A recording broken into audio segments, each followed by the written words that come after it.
और इसको कुछ भी लेक्चर के फॉर्म में नहीं होगा, मैं आपको जो भी बताऊंगा अपना अनुभव बताऊंगा, और ऐसी चीजें बताऊंगा जो कि आप इसको यूज करेंगे तो जीवन में काम आएगा। सबसे पहले आपके स्क्रीन पर एक सर्टिफिकेट है, ये भारत सरकार का सर्टिफिकेट है जो आप में से सब लोग को लेना चाहिए। ये फाइनेंशियल लिटरेसी का जो बेसिक कोर्स है, फ्री ऑफ कॉस्ट, जो हमारा national centre of financial education देता है, एनसीएफसी देता है, ये सबको ही इस सर्टिफिकेट को लेने की कोशिश करना चाहिए। 5 घंटे का ऑनलाइन कोर्स है, आप सब लोग इसमें रजिस्टर कर सकते हैं। कैसे करेंगे वो भी मैं बताने की कोशिश करूंगा कि आप इसको सीखें और आप लोग इसमें रजिस्टर करें, तो आपके लाइफ में थोड़ी सी बेसिक जो मैनेजमेंट ऑफ फाइनेंस है वो सही हो जाएगी। और उसके बाद अब मैं सीधे चलता हूं अपने जीवन में हमें जो चाहिए होता है उसके ऊपर। मैं आपसे पंकज जी या अरविंद भैया अनुरोध करूंगा, क्या मेरे स्लाइड चेंज हुई? आपको मेरे स्लाइड पे क्या दिख रहा है? Slide change? हाँ, आपका पीपीटी शुरू हो गया है। ठीक है। तो मैं हमारे जीवन में हर इंसान को 3 चीज चाहिए। एक है हेल्थ, दूसरा वेल्थ, और तीसरा हैप्पीनेस। होता क्या है, जब हम 14-15 साल के होते हैं, आप सबका अनुभव यही होगा, हर इंसान को मैं बड़ा होऊंगा, मैं खूब पैसा कमाऊंगा, मैं गाड़ी खरीदूंगा, मैं बंगला खरीदूंगा। फिर एक समय के बाद पता चलता है नहीं जी, मैं जिस सिचुएशन में हूँ, मेरे साथ डिप्टी डायरेक्टर्स हैं, कर्नल हैं, ब्रिगेडियर हैं, हम लोग सारे सोसाइटी में एक साथ घूमते हैं। मैंने देखा कि एक टाइम के बाद सब कोई की जो एक ही खोज होती है, वो थोड़ा सा अध्यात्म और थोड़ा सा जीवन की खुशियां, वही एक लास्ट में हमारी सबकी नीड होती है। तो अगर हमारी हेल्थ ठीक है, वेल्थ मैनेज्ड है, तभी आपको हैप्पीनेस आएगी। मैं रिपीट कर रहा हूं, अगर हमारी हेल्थ ठीक है, वेल्थ मैनेज्ड है, तभी हमारे पास हैप्पीनेस आएगी। अरविंद भैया, आपका कैमरे में कुछ प्रॉब्लम आ रही है, मुझे ऐसा लग रहा है, वो बार बार फ्लक्चुएट कर रहा है। तो अब इसके लिए जो सबसे इंपॉर्टेंट चीज है हमारे जीवन में, इसको हमें क्या करना चाहिए? हम जब पैसे कमाते हैं तो उस पैसे से हम अपनी प्रेजेंट नीड को फुलफिल करते हैं। प्रेजेंट नीड क्या होती है? हम अपना बिजली का बिल देते हैं, बच्चों के एजुकेशन के खर्च करते हैं, हम अपना रेंट पे करते हैं, हम अपने लिए फूड परचेज करते हैं, क्लोथिंग परचेज करते हैं। ये सब हमारी आज की रिक्वायरमेंट है, और आज की रिक्वायरमेंट को पूरा करते ही हम प्रेजेंट लग्जरी पे शिफ्ट हो जाते हैं। यानी हम गाड़ी खरीद लेते हैं, हम आईफोन खरीद लेते हैं, ब्रांडेड कपड़ों पे चले जाते हैं। जो फाइनेंस बताता है, फाइनेंस ये नहीं कहता कि आपको लग्जरी नहीं करनी चाहिए। फाइनेंस कहता है कि आपको लग्जरी तब करनी चाहिए जब आपकी फ्यूचर नीड्स फुलफिल हो गई हो। आज जिस तरह का आप जीवन जी रहे हैं, मैं रिपीट कर रहा हूं, आज जिस तरह का आप जीवन जी रहे हैं, ये जीवन अगर आप पूरे जीवन जी सकते हैं, अगर आपने इस तरह का अरेंजमेंट कर लिया, आपके बैंक अकाउंट में इतने पैसे हो गए कि जी आज अगर मेरे पास जॉब नहीं रही तो भी मैं ये जीवन ऐसे ही जी लूंगा, उस दिन आपको लग्जरीज पे शिफ्ट होना चाहिए। हमारी गलती क्या होती है? गलती होती है कि हमने 4 महीने की सैलरी आई तो हम आईफोन खरीद लेते हैं, 1 साल की सैलरी आई तो हम ईएमआई पे कार खरीद लेते हैं, और 2-4 साल की सैलरी से कुछ पैसे इकट्ठे हो गए तो हम ईएमआई पे घर खरीद लेते हैं। आपको मैं एक चीज बता रहा हूं, स्टडी बता रहा हूं, जो एवरेज इंडियन है, एवरेज, उसका 90-80-90% ऑफ वेल्थ उसके घर में इन्वेस्ट हो जाता है। क्या घर खरीदना खराब चीज है? नहीं, बिल्कुल नहीं है। लेकिन घर कब खरीदना चाहिए, ये बहुत इंपॉर्टेंट डिसीजन है। क्या करियर के शुरुआत में ही गाड़ी खरीदना, घर खरीदना, ये चीजें जरूरी नहीं है। तो जो प्रेजेंट लग्जरीज है जीवन की, वो कब मीट होनी चाहिए, कब हमें उस पर काम करना चाहिए? जब आपकी फ्यूचर नीड्स फुलफिल हो चुकी हो, जब आपको लगता है कि नहीं जी, अब जो मेरे बच्चे हैं, अगर मेरे पास कहीं से पैसे नहीं भी आए तो भी पढ़ लेंगे। अब जो अगर मुझे कोई बीमारी हुई तो मेरे को कोई दिक्कत नहीं होगी। अब जो है मेरी रिटायरमेंट जो है वो प्लान हो चुकी है। अगर ऐसा हो जाए तो आपके पास जितना पैसा है उसको आप इंजॉय कीजिए। अगले जनरेशन के लिए रखने की कोई जरूरत नहीं है। जिसने लाल किला बनवाया था उसके बच्चे लाल किला में नहीं रहते, जिसने कुतुब मीनार बनवाया था शायद वो कुतुब मीनार के पास भटक नहीं पाता होगा, और जिसने बड़े बड़े काशी नरेश ने किला बनवाया था बनारस में, आप जाके देखेंगे उनके बच्चे उस किले के लिए लड़ रहे हैं। तो फ्यूचर जनरेशन के लिए वेल्थ क्रिएट करने की जरूरत नहीं होती, अपने लिए वेल्थ क्रिएट करना है कि हाँ जी हमारा जीवन सही से निकल जाए, बच्चों को पढ़ा लिखा दीजिए, आपको दिक्कत नहीं आएगी। ये एक सिंपल सा रूल है। अब मैं आपको थोड़ा सा लेके चलता हूं कि हमारे लाइफ में इन्फ्लेशन का क्या रोल है। अगर मैं आपको एक सिंपल एग्जांपल दूं, अगर आज आपका जीवन महीने में 50,000 रुपए खर्च होते हैं, तो ये जान लीजिए अगर यही लाइफस्टाइल आप मेंटेन रखेंगे, सेम जो आज की है, वही उतना ही आपके जीवन के खर्चे होंगे, तो भी आज के 20 साल बाद आपको 1,60,357 1,60,357 रुपीज पर मंथ की जरूरत पड़ेगी, जो इन्फ्लेशन आज के टाइम पे इंडिया में है 6% इन्फ्लेशन का रेट मैं लेके चला हूं। तो बता रहा हूं कि अगर आज आपके पास 50,000 रुपए आपका घर का खर्च है, तो आज के 20 साल बाद वो खर्च अपने आप 1,60,000 हो जाएगा। उसमें न मोदी जी कुछ कर पाएंगे, न राहुल जी कुछ कर पाएंगे, कोई कुछ नहीं कर पाएगा, बिकॉज इन्फ्लेशन एक इकोनॉमी का एक बेसिक चीज होता है। इन्फ्लेशन को हम बढ़ा घटा कर रोक कंट्रोल कर सकते हैं, लेकिन आप उसे जीरो नहीं कर सकते। तो 6% एक एवरेज इन्फ्लेशन जो कई सालों का अगर आप देखेंगे कई इकोनॉमीज का डेटा, तो उसके बेसिस पे मैंने बनाया है। तो आपको इतने पैसे की जरूरत पड़ेगी आज के 20 साल बाद। ऑन द अदर हैंड, जो 1,00,000 रुपए आज आपके पास है, आज आपके पास अगर आपके पास बैंक अकाउंट में या कहीं पे भी 1,00,000 रुपए पड़ा हुआ है, तो आज के 20 साल के बाद उसी इन्फ्लेशन रेट से उसकी वैल्यू 31,000 रुपए हो जाएगी, यानी लगभग लगभग 1/3 हो जाएगी, लगभग लगभग 1/3 हो जाएगी, बल्कि 1/3 से थोड़ा कम हो जाएगी। यानी जो आपके खर्चे हैं वो 20 साल बाद 3 टाइम्स हो जाएंगे, और जो आपकी वेल्थ है, अगर वो वेल्थ आपने सही जगह इन्वेस्ट नहीं की, सही जगह नहीं देखा, तो वो आपकी 1/3 हो जाएगी। तो इस चीज से आपको बचना है। अब होता क्या है हमारी इकोनॉमी में, अगर मैं यहाँ पे मैंने एक मदर का पिक्चर लिया है, दिस इज नॉट सम कि वुमेन्स बायसनेस या समथिंग, मदर की जगह फादर भी हो सकता है। अगर आप किसी मदर से पूछेंगे या फादर से पूछेंगे यार पैसे रखो आपको भविष्य में काम आएंगे, तो जो लोग बड़े आधुनिक आज बनते हैं वो कहते हैं भविष्य कल का किसने देखा है, आज जीवन जी लो, कल क्या होगा पता नहीं, आज कमा रहे हैं आज गाड़ी यूज कर लो, फोन यूज कर लो, ऐसे लोगों की जनरली बातें होती हैं। ठीक है, कोई बुरी बात नहीं है, लेकिन उन्हीं का अगर 5 साल का बच्चा, उन्हीं पर्सन का 5 साल का बच्चा एक यूट्यूब पे कोई वीडियो देख रहा हो सिंह चैन की, और उसके पास जाएंगे बेटा पढ़ लो, वो कहेगा पापा कल का किसने देखा है कल किसने, आज मुझे वीडियो देख लेने जो, पढ़ के पता नहीं क्या बनूंगा, तो शायद वही मदर या फादर बच्चे को डांटे। तो हमें समझना चाहिए कि भविष्य किसी ने नहीं देखा, लेकिन भविष्य के लिए सोचना सबका काम है।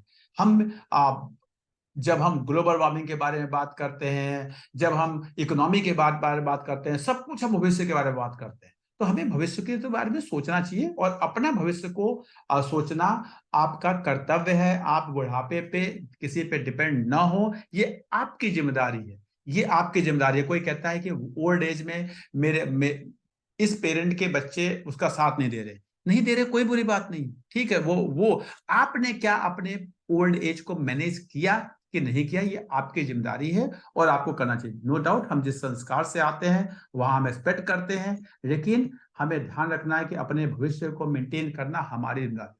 जनरली हमारे लाइफ के 2 फेजेज हैं, एक रंगीन है और एक ब्लैक है, काला फेज। रंगीन फेज वो है जब हम कमाते हैं 25 साल से लेकर 60 साल तक जनरली, और काला फेज वो है जो 60 से 75, जो जीवन में आज के एक्सपेक्टेंसी रेशियो है जीवन की 73-74 साल के एवरेज है।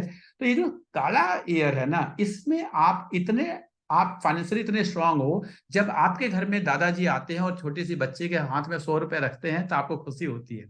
वो आपको मेंटेन रखना है कि आप भी कर पाएंगे, उसके लिए आपको किसी पे डिपेंड होने की जरूरत नहीं है। और ये बहुत मुश्किल काम नहीं है, मैं आपको बताऊंगा कैसे कर सकते हैं। मैं आपको जो बता रहा हूँ, पंकज जी यहाँ बैठे हुए हैं, वो मेरे लाइफ में तब से जुड़े हैं जब मैं ग्रेजुएट था और हो रहा था, तब से जुड़े हुए हैं। और मैं कोई आपको ऐसी हाइपोथेटिकल चीजें नहीं बताऊंगा, कोई भी इंसान बड़े आराम से अपने फाइनेंस को मैनेज करके इसको कर सकता है।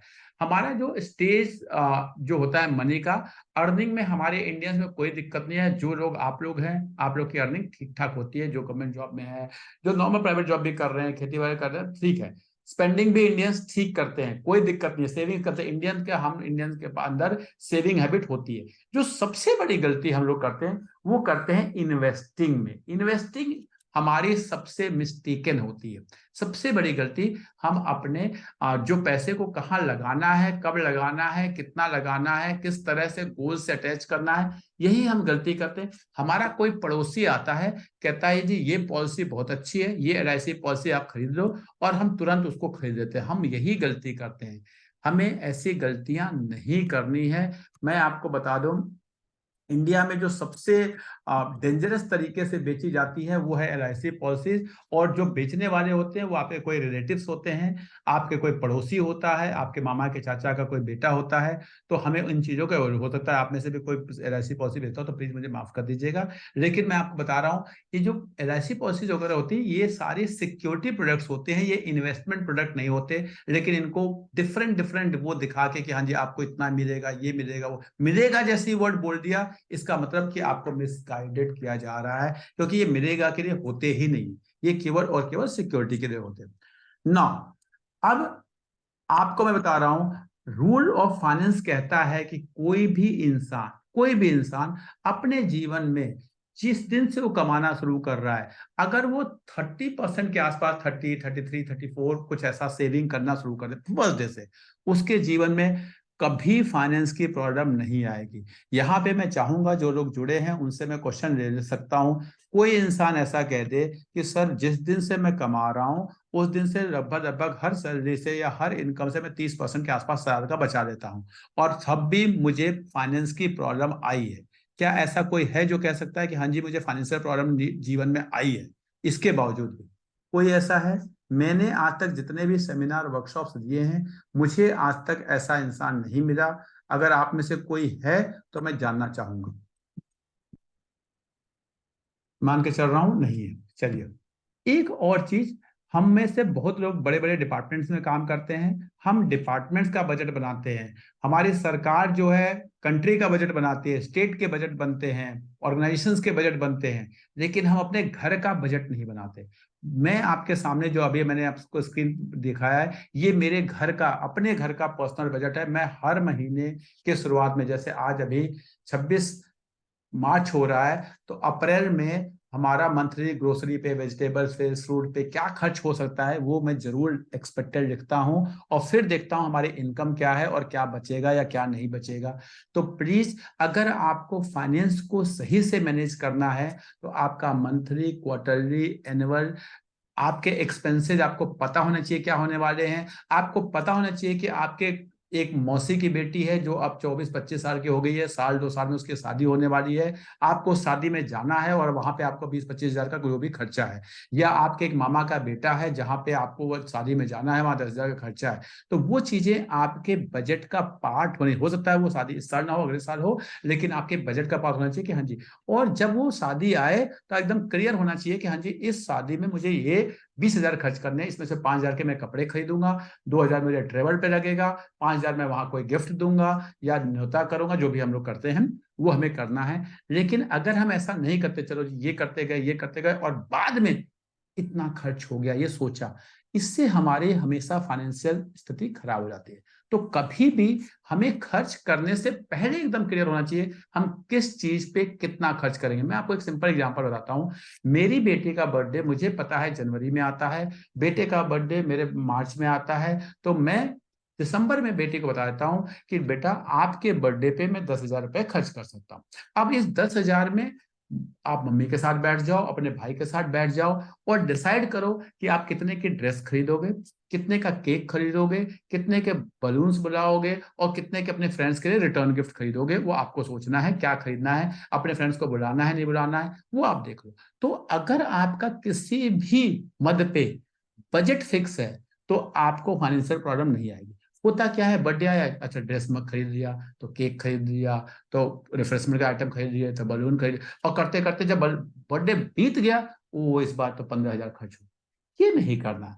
आप अपनी चीजों को, बर्थडे आपको पता है हर साल आएगा, एनिवर्सरी हर साल आएगा, बच्चों के एडमिशन हर साल होंगे, बच्चों का ड्रेस हर साल आएगी, तो प्लीज अपने बजट्स को डिफाइन करके अगर हम रखेंगे तो हमें जीवन में प्रॉब्लम नहीं आएगी। हमें पता है इस खर्च आने वाले हैं, लेकिन फिर भी हम चीजें मैनेज नहीं कर पाते। दूसरी चीज, मैं आपको बताता हूँ, जब भी हम अपनी अर्निंग लाइफ में जाते हैं तो हर इंसान को केवल 2 इंश्योरेंस लेने हैं। एक, अगर आप गवर्नमेंट जॉब में हैं और आपको मिलता है तो बहुत अच्छी बात है, अदरवाइज आपको लेना चाहिए, वो है मेडिक्लेम, और दूसरा है टर्म इंश्योरेंस। टर्म इंश्योरेंस क्या होता है कि अगर आपको कभी डेथ वेथ हो गई तो आपके आपके घर वालों को एक पर्टिकुलर अमाउंट मिल जाता है, डिपेंडिंग अपॉन आपने कितना कराया है, कब करना चाहिए, कितना करना चाहिए, उस डिटेल में मैं नहीं जाऊंगा। मैं इस यहाँ पे केवल आपको बताना चाहता हूं कि इंसान को इस 2 इंश्योरेंस के सिवा कुछ मैं बता रहा हूँ, पूर्वी यूपी और बिहार में सबसे ज्यादा इन्वेस्टमेंट का लॉस होता है इंश्योरेंस। जिस दिन जॉब लगी कोई ना कोई आपको आएगा, कोई पॉलिसी बेच देगा, आप उस पॉलिसी में इन्वेस्ट करते रहते हैं, उसके बाद आपको लगता है बहुत पैसा मिलेगा। मैं आपको बताता हूं, आज तक भारत में ऐसी कोई पॉलिसी नहीं बनी, बनी नहीं, जो आपको 5-5.5% के ऊपर का रिटर्न देती, बनी नहीं। अगर है कोई तो मार्केट लिंक्ड है, तो मार्केट, और जो पॉलिसी के थ्रू देते हैं उसमें बहुत रिस्क है। तो इसलिए मैं आपसे कहूंगा कि कोई भी पॉलिसी, कोई सम मैं नाम लूंगा तो अच्छा नहीं लगेगा, समजीवन आनंद, समजीवन श्री, सब समथिंग समथिंग करके बेचे जाते हैं। इन चीजों से आपको दूर रहना है। ये चीजें केवल 2 आदमी को आय का साधन देती हैं, एक वो एजेंट भैया को, और दूसरा उस कंपनी को जिस कंपनी के प्रोडक्ट होते हैं। I am not talking about only LIC, it can be any of the private company. आपको कोई भी इंश्योरेंस प्रोडक्ट कभी नहीं खरीदने हैं अगर आप वेल्थ क्रिएट करना चाहते हैं, आप पैसे को सही से मैनेज करना चाहते हैं। और अगर आपने गलती से खरीद लिया है 1-2 साल पहले, तो जितनी जल्दी आप उसे सरेंडर करके फेंक देंगे उतना आप फायदे में रहेंगे। कोई कैलकुलेशन होगी तो मैं आपको बाद में बता सकता हूं, अगर पूछेंगे आप मुझसे तो। ना, हर इंसान के लाइफ में कुछ गोल्स होते हैं। जैसे आपके चाइल्ड का एजुकेशन हो सकता है, आपकी रिटायरमेंट हो सकती है, आपके चाइल्ड की मैरिज हो सकती है, आपको एक ड्रीम हाउस हो सकता है। ये सब हमारे जीवन के गोल्स होते हैं। इन गोल्स को अपनी इन्वेस्टमेंट के साथ लिंक करना है। हम गलती कहाँ करते हैं? हम गलती करते हैं, हम FD कर रहे हैं। क्यों कर रहे हैं पता नहीं, जी पैसा FD कर रहे हैं, कुछ RD कर रहे हैं, कुछ SIP कर रहे हैं, कुछ खेत खरीद रहे हैं, कुछ प्लॉट खरीद नहीं। अगर आप एक प्लॉट खरीद रहे हैं तो उसी दिन आपको पता होना चाहिए कि मैं यहाँ पर एक प्लॉट खरीद रहा हूँ, और इस प्लॉट को, ये प्लॉट मेरे बेटे की ग्रेजुएशन कराने के लिए है, या मेरे बेटी की MBA कराने के लिए है, या मेरी बेटी की शादी के लिए है, या ये मैं SIP कर रहा हूं तो ये मेरी रिटायरमेंट के लिए है। जब आप अपने किसी इन्वेस्टमेंट को अपने किसी गोल के साथ लिंक कर देते हैं, तो आप पहली बात तो इन्वेस्टमेंट गलत नहीं करेंगे, आपका टाइम होराइजन पता होगा, उतने टाइम के लिए आप कर रहे हैं। और दूसरी चीज कि जिस दिन आप उसे कहीं गलत तरीके से बेच रहे होंगे, सपोज आपने एक FD किया हुआ है, आपको पता है मेरे बच्चे के ये ग्रेजुएशन के लिए, अब किसी समय आप घर खरीद रहे हैं, आप गए FD को तोड़ने, तो आपके दिमाग में क्लियर आएगा, नहीं जी ये तो बच्चे के एजुकेशन के लिए, मुझे FD नहीं तोड़नी। तो इसलिए मैं आपको बता रहा हूं, हर इन्वेस्टमेंट आपके पास जो है, आज भी आप बैठिए, वाइफ के साथ बैठिए, मम्मी के साथ बैठिए, पापा के साथ बैठिए, आपकी जो है उसके सामने लिखिए कि ये वाली इन्वेस्टमेंट इस पर्पज से है, ये वाली इन्वेस्टमेंट इस गोल लिंक्ड आपकी इन्वेस्टमेंट होनी चाहिए। जिस दिन हो जाएगी उस दिन आप, कई बार होगा कि आपके आपके पास सब कुछ है लेकिन आप पैसे के लिए परेशान हैं। आपके ऑलरेडी पता चलेगा 4 प्लॉट खरीद रखे हैं, 4 FD कर रखी है, लेकिन फिर भी पैसे के लिए परेशान है। नहीं, अगर आप गोल सेलिंग, हाँ यार ये वाला काम भी हो जाएगा, ये वाला काम भी हो जाएगा, परेशान नहीं होंगे। क्योंकि जीवन का जो लास्ट चीज है वो है आपकी खुशियां।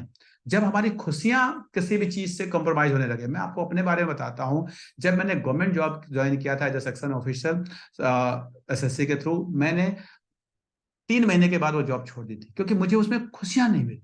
जब मैं एज HOD काम कर रहा था, तो मैंने करीब करीब 15-18 साल के जॉब के बाद छोड़ दिया। क्यों? क्योंकि मुझे समझ में आया कि मुझे कितना पैसा पे ध्यान देना है और कितना अपनी खुशियों पे ध्यान देना है। तो खुशियां जीवन की बहुत इंपॉर्टेंट चीज होती हैं, और खुशियां पैसों से नहीं आती। पैसा एक उसका मीडियम होता है, उसको आप मैनेज करके आप खुशियां ले सकते हैं, लेकिन पैसा कमा के खुशियां नहीं ले सकते। पैसे को मैनेज करके आप खुशियां ले सकते हैं, पैसे को कमा के आप खुशियां चाहे कि ले लें। जनरली ये इन्वेस्टमेंट ऑप्शंस हमारे लाइफ के हैं। डेट, डेट मतलब वो चीज है जहां से आपको फिक्स मिलता है, जैसे FD है, RD है, सुकन्या समृद्धि है, PF है, PPF है, आपका किसान विकास पत्र है। ये सारे डेट इंस्ट्रूमेंट कहे जाते हैं जहां से आपको फिक्स रेट ऑफ इंटरेस्ट मिलता है।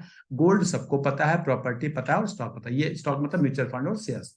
ये 4 हमारे पास इन्वेस्टमेंट ऑप्शन मेनली होते हैं। मैं आपको बता रहा हूं, हमारी जो सबसे ज्यादा पैसा फंस जाता है।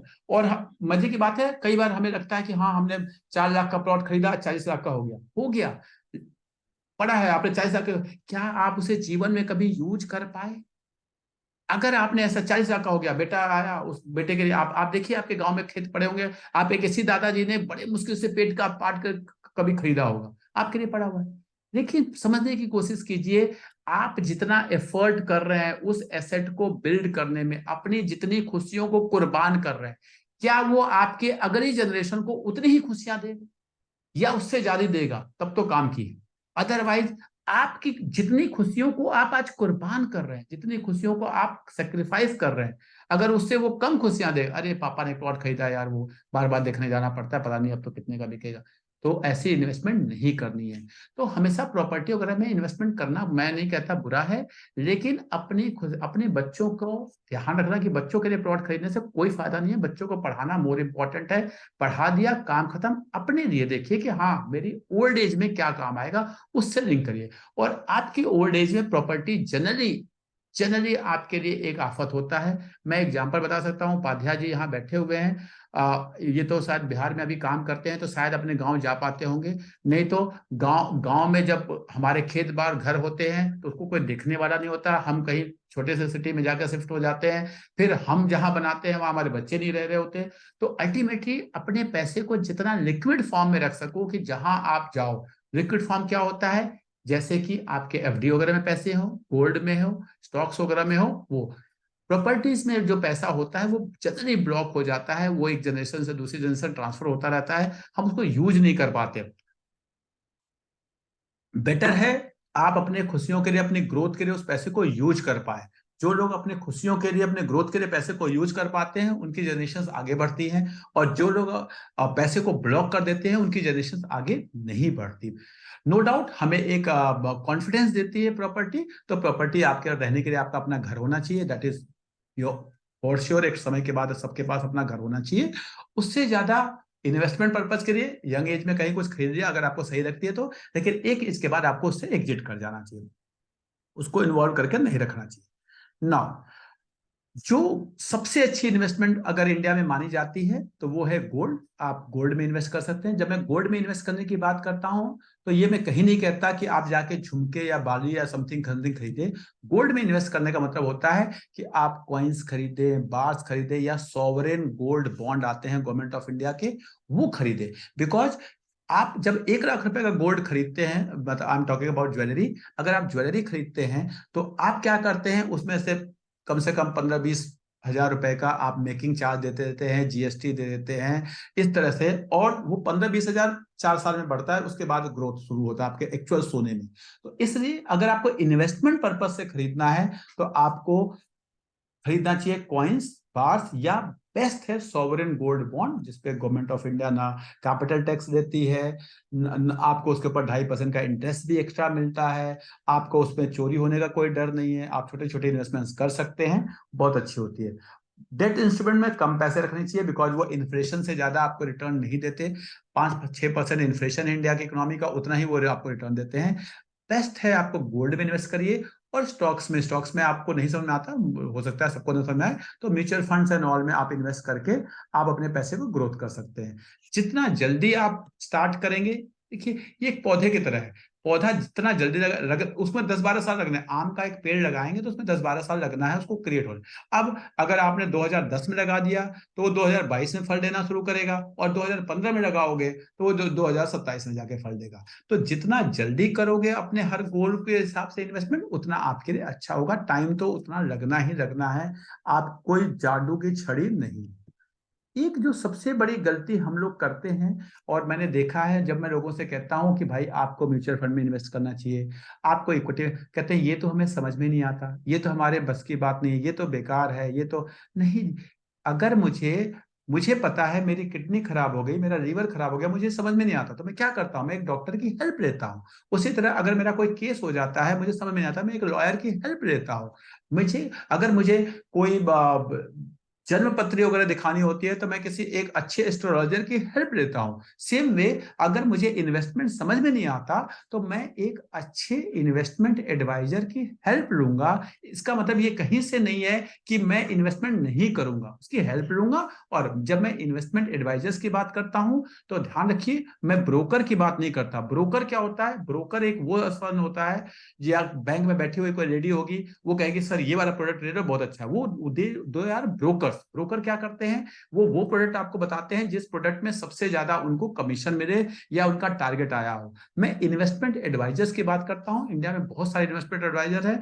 ब्रोकर और इन्वेस्टमेंट एडवाइजर में क्या डिफरेंस है? सिंपल, जो डॉक्टर और एक केमिस्ट में होता है।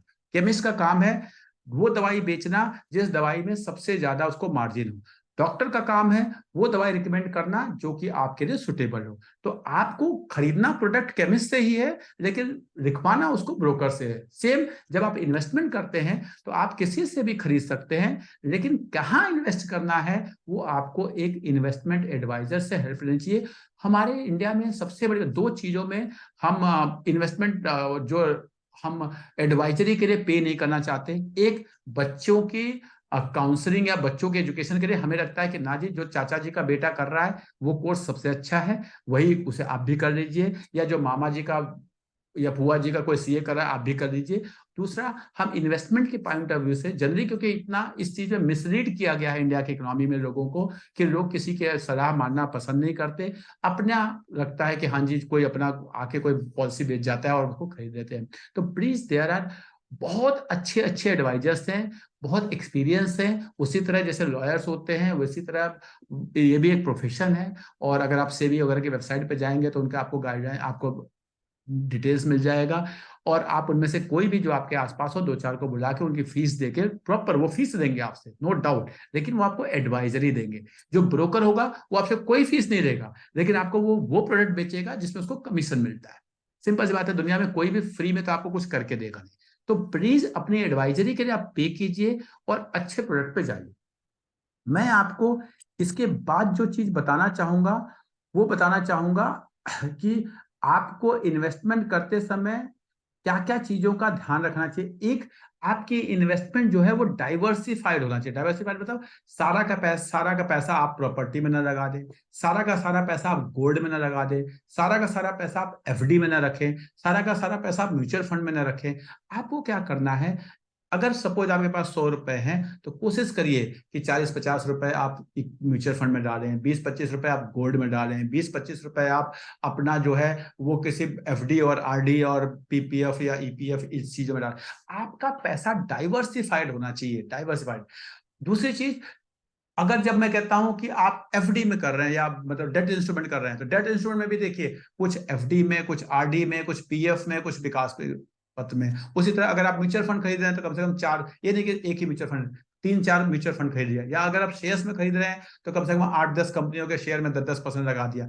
इस तरह से अगर आप डाइवर्सिफाई करके रखेंगे तो आपको अच्छी रिटर्न मिलती है, आपका पोर्टफोलियो सेफ रहता है, ग्रोथ अच्छा होता है। इस चीज को आपको ध्यान रखें। मैं आपको बता रहा हूं, लोगों को लगता है कि हम ऐसी क्या जर्नी है। सिंपल, अगर मैं आपको बता रहा हूँ 12% का इंडिया का जो प्रॉपर्टी है, या मैं गोल्ड की बात करता हूँ, गोल्ड का जो पिछले 20 साल, 25 साल, 30 साल का आप रिकॉर्ड देखेंगे तो जनरली 12% का रिटर्न मिलता है।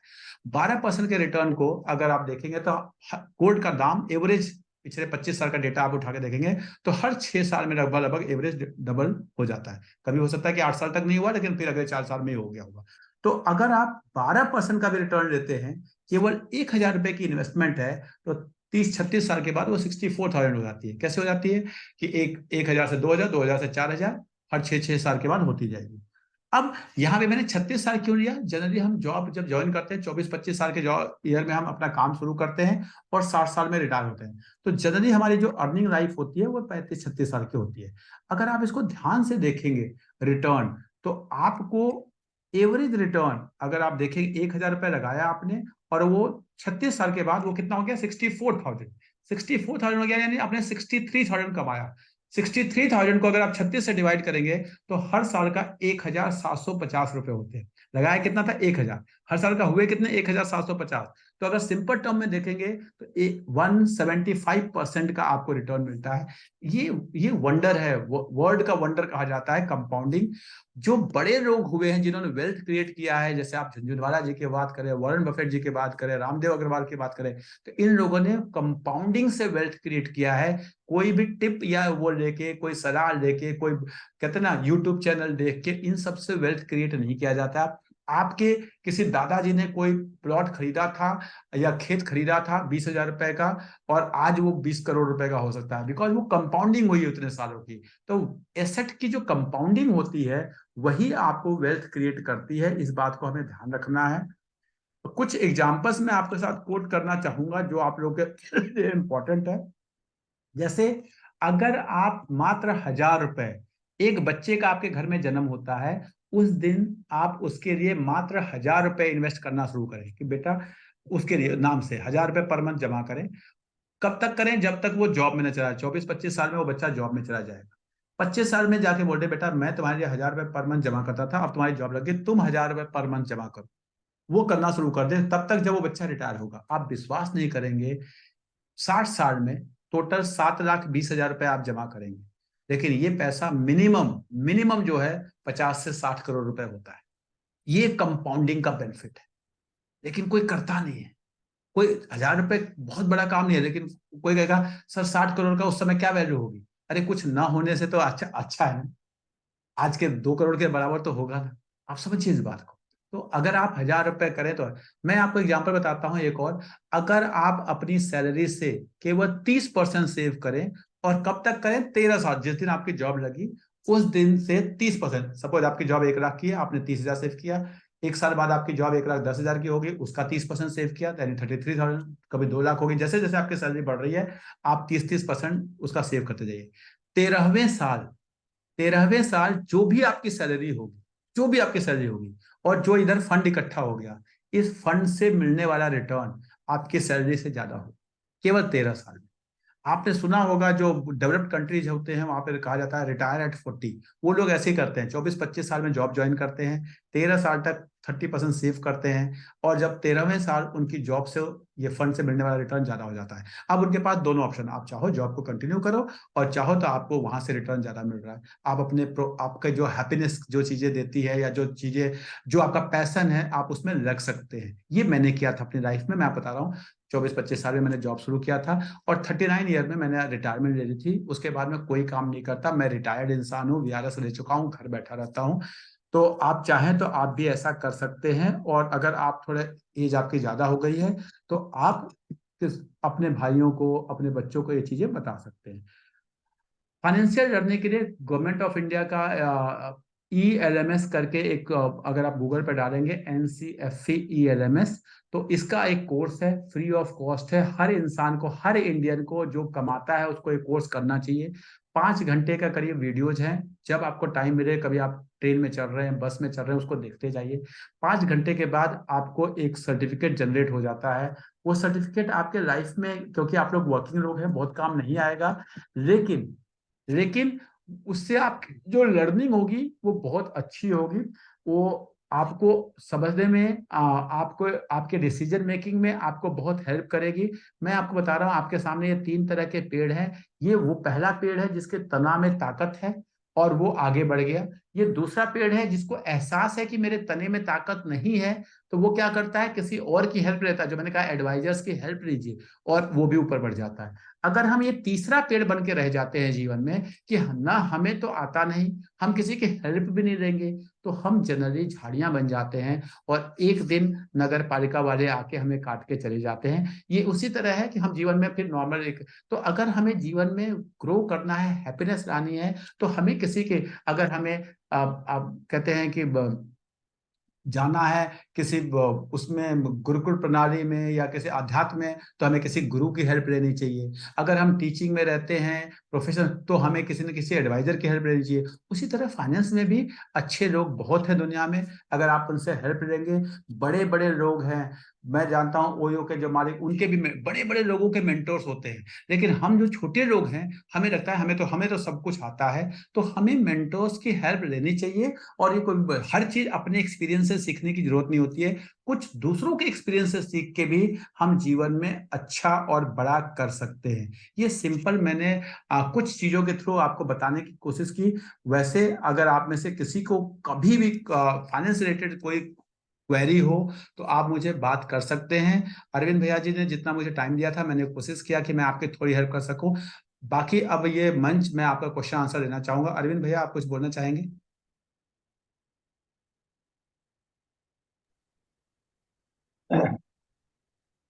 बहुत ही अच्छा सत्र है ये। बट ये सत्र काश मेरे जीवन में, जब मैं एमएससी किया था उस समय, इस सत्र को सुना होता, या इस प्रकार का मुझे कहीं से किसी प्रकार का फाइनेंशियल मैनेजमेंट का मिला होता। क्योंकि मैं तो एमएससी करने के बाद होल टाइम सोशल एक्टिविस्ट हो गया। हाँ, तो मुझे इसलिए और जब और जब पैसे कमाए, तो पैसे हमने जहां लगाए, हम इंडस्ट्री में गए, हाँ, तो वहाँ मित्रों ने धोखा दे दिया। तो एकदम मेरे वही तो सारे होते पैसे, हम पैसे कम कमाते नहीं है, वही है कि हम सही जगह उसको लगा नहीं पाते। वो ये हमारे जीवन का सत्य है।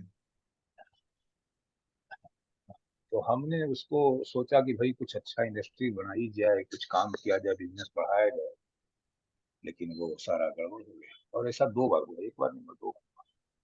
अभी फिर शुरुआत है, लगा हुआ हूं, नए तरीके से फिर सोच रहा हूँ, कर रहा हूँ। अच्छा है आपने जो बताया है, इसका लाभ हमें आगे मिलेगा। जितना समय बचा है उसमें भी हम उपयोग कर सकते हैं, ऐसा नहीं है।